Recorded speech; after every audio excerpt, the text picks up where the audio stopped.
कुछ दिनों पहले एनपीएस 2.0 अनाउंस हुआ। अब आपने देखा होगा कई सालों से मैंने as a retirement planning instrument NPS की बहुत तारीफ की है, लेकिन ये एनपीएस 2.0 से काफी चीजें ऑलरेडी बदल गई हैं और कुछ बदलने वाली हैं। तो क्या इससे एनपीएस बेटर हुआ है या खराब हुआ है? क्या आपको अभी भी एनपीएस के थ्रू अपनी रिटायरमेंट प्लानिंग करनी चाहिए? मेरा ओपिनियन कैसे बदला है एनपीएस को लेकर और क्या नई चीजें आई हैं, जानेंगे ये सब कुछ और बहुत कुछ मेरे साथ। नमस्कार दोस्तों, मैं हूं प्रांजल कामरा। आप देख रहे हैं Finology the financial freedom company. आज समझते हैं एनपीएस 2.0 को। देखो, जो सबसे इंपॉर्टेंट चीज इसमें इंट्रोड्यूस हुई है ना, वो है मल्टीपल स्कीम फ्रेमवर्क। अब एनपीएस में पहले प्रॉब्लम ये थी कि आप एक बार में एक ही स्कीम के जरिए अपनी रिटायरमेंट प्लानिंग कर सकते थे। तो अगर आपका फंड अच्छा परफॉर्म नहीं कर रहा है तो आप स्विच जरूर कर सकते थे, उस पर भी लिमिटेशन थी, लेकिन एक साथ मल्टीपल स्कीम्स में आप इन्वेस्ट नहीं कर सकते थे जैसा आप म्यूचुअल फंड में कर सकते हो। ये अब चेंज हो गया है। तो अब एनपीएस में भी आप अलग अलग स्कीम्स के जरिए अपनी रिटायरमेंट प्लानिंग कर सकते हो। एक ही स्कीम पे आपकी डिपेंडेंसी खत्म हो गई है। दूसरा बड़ा चेंज, अब डिपेंडिंग ऑन कि आपकी रिस्क प्रोफाइल आप क्या चूज करते हो, आपको 100% एक्सपोजर टू एक्विटीज भी मिल सकता है। तो अगेन, ये प्योर म्यूचुअल फंड से कंपीट करने के डायरेक्शन में गया है। जैसे इक्विटी म्यूचुअल फंड्स में 100% एक्सपोजर स्टॉक्स में हो सकता है, एनपीएस में पहले ये 75% तक रिस्ट्रिक्टेड था, अब वो 100% की तरफ चला गया है। यानी अगर किसी की रिस्क एपेटाइट ज्यादा है और वो ज्यादा एग्रेसिवली रिटर्न्स को चेज करना चाहता है, रिटायरमेंट अभी बहुत दूर है, तो एनपीएस एक बहुत अच्छा ऑप्शन हो गया है। एक और चेंज हुआ है जो मुझे पसंद नहीं आया है, और वो है कि अब जो एक्सपेंस रेशियो अलाउड है ना, यानी ये जो फंड मैनेजमेंट कंपनीज हैं जो पैसा चार्ज कर सकती हैं, उसकी लिमिट ना अब 10 गुना बढ़ गई है। पहले ये कैप्ड थी एट 0.03%, अब ये बढ़ के 0.3% तक हो गई है, जो हायर इक्विटी एक्सपोजर वाली स्कीम्स है उनके लिए।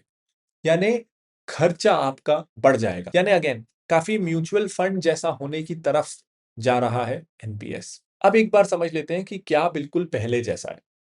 तो देखो, अगर आप ऑलरेडी एनपीएस में इन्वेस्टेड हो ना, यानी एग्जिस्टिंग स्कीम्स जो हैं वो वैसी की वैसी चलती रहेंगी, उनमें चेंज नहीं होगा। उन्हें अब एक नए नाम से जाना जाएगा जिनका नाम है कॉमन स्कीम्स। तो कॉमन स्कीम्स भी अलग से चलती रहेंगी, और ये जो मल्टीपल स्कीम फ्रेमवर्क है इसकी नई स्कीम्स आ जाएंगी। यानी एनपीएस अब दो तरीके से चलेगा। कॉमन स्कीम्स जिनमें वही कंडीशंस हैं जो आज हैं, कि 60 के पहले आप निकाल नहीं सकते, barring a very few major exceptions. और मल्टीपल स्कीम फ्रेमवर्क वाली स्कीम्स हैं जिसमें 15 साल वाली बात है। जो कॉमन स्कीम्स हैं उनमें वैसे ही इक्विटी एक्सपोजर कैप्ड रहेगा, जो बिल्कुल चला आ रहा था ओल्ड स्कीम्स में, एग्जिस्टिंग स्कीम्स में, उनका नाम बदल के अब कॉमन स्कीम हो गया है, वो वैसी की वैसी ही चलती रहेंगी। दो डिस्टिंक्शन हो गए हैं अब एनपीएस में। टैक्सेशन में कोई फर्क नहीं है, जैसा पहले टैक्स ट्रीटमेंट था वही का वही अभी मेंटेन हुआ है। एन्युटी विड्रॉल वाली जो 60-40 वाली कंडीशंस थी वो भी वही है। यानी बेसिकली पुराना एनपीएस वैसे का वैसे ही है, प्लस एक नए तरीके का एनपीएस भी आ गया है। जैसे old tax regime, new tax regime दोनों साथ साथ चलती हैं, उस तरीके से कुछ और चेंजेस भी अंडर डिस्कशन है।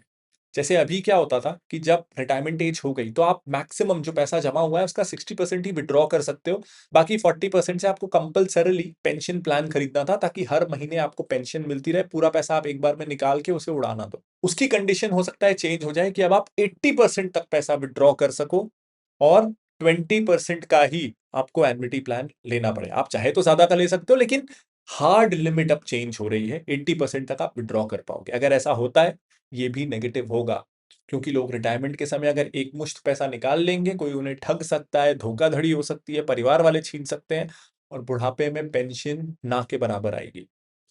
तो मुझे तो ये 60-40 वाला ही रूल पसंद था। नॉट हैप्पी अगर ये चेंज भी होता है तो। उसके अलावा पार्शियल विड्रॉवल्स की टर्म्स थोड़ी रिलैक्स हो सकती है, कि आप ज्यादा बार और ज्यादा एक्सक्यूजेस के जरिए पैसा विड्रॉ कर पाओगे। Again, I am not happy with it. इसको इतना म्यूचुअल फंड जैसा बनाने की जरूरत क्या है? एनपीएस की जो खासियत थी ना, वो डाइल्यूट हो रही है।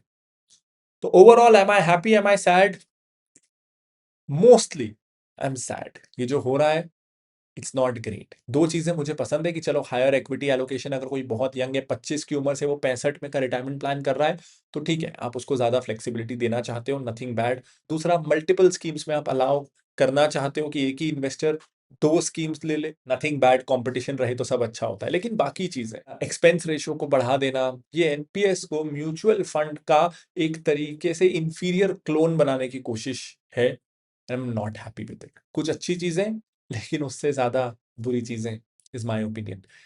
इसमें एक और फैक्टर है कैपिटलिज्म का, इकोनॉमी का, और मैं ये बुराई नहीं कह रहा हूं, बट ये फैक्चुअल बात है। अभी एनपीएस के अंदर जो सबसे बड़ा पेंशन फंड मैनेजर था वो एचडीएफसी था, और वो एचडीएफसी पेंशन फंड मैनेजर था, और उसका साल का प्रॉफिट भी सिर्फ 5 करोड़ था। यानी कंपनियां लोगों का एनपीएस तो कर रही थी, लोग रिटायरमेंट प्लानिंग कर रहे थे, लेकिन ये सर्विसेज प्रोवाइड करने वाली कंपनीज प्रॉफिट नहीं कमा रही थी। क्या यही रीजन है कि एक्सपेंस रेशियो को बढ़ाया जा रहा है? तो कितनी इसमें से चीजें कस्टमर फोकस्ड और कितनी इकोसिस्टम या कॉर्पोरेट फोकस्ड है, ये एक डिबेट की बात है। अब ये गलत नहीं है, अगर कोई प्रोडक्ट में बिजनेस मॉडल सस्टेनेबल ना हो तो वो प्रोडक्ट की वायबिलिटी ही एट रिस्क आ जाती है, तो इसके मैं अगेंस्ट नहीं हूं। लेकिन आप मेरे व्यूअर्स हो ना, आप मेरा पर्सनल ओपिनियन सुनने आए हो, तो मेरा पर्सनल ओपिनियन ये रहेगा, ठीक है, इकोसिस्टम अगर इससे ग्रो होता है, एनपीएस ज्यादा सस्टेनेबल बनता है और कॉर्पोरेट्स आते हैं, अच्छी बात है। पर मेरे फिनोलॉजी के व्यूअर्स के लिए ये जरूरी है कि वो एनपीएस से रिटायरमेंट प्लानिंग जैसे कर रहे थे करते रहें, और वो कॉमन स्कीम्स के जरिए ही करें। एनपीएस 1.0 के जरिए ही करें। 2.0 के जरिए रिटायरमेंट प्लानिंग अगर होगी तो बीच में विड्रॉल्स होंगे, गड़बड़ियां होंगी, मत करिए। इकोसिस्टम के लिए हो सकता है जो हो रहा है, रेगुलेटर को, कंपनीज को, सबका सोचना पड़ता है, सारे स्टेक होल्डर्स का सोचना पड़ता है, तो प्रॉबेबली उसके लिए ये जरूरी होगा। लेकिन मेरे पे ये सब बंदिशें नहीं है। मैं अगर आपको अपना ऑनेस्ट ओपिनियन दे रहा हूं, you should stick to the common schemes, older schemes. Hopefully मैं क्लैरिटी दे पाया होऊंगा। This is Pranjal Kamra signing off. Bye bye.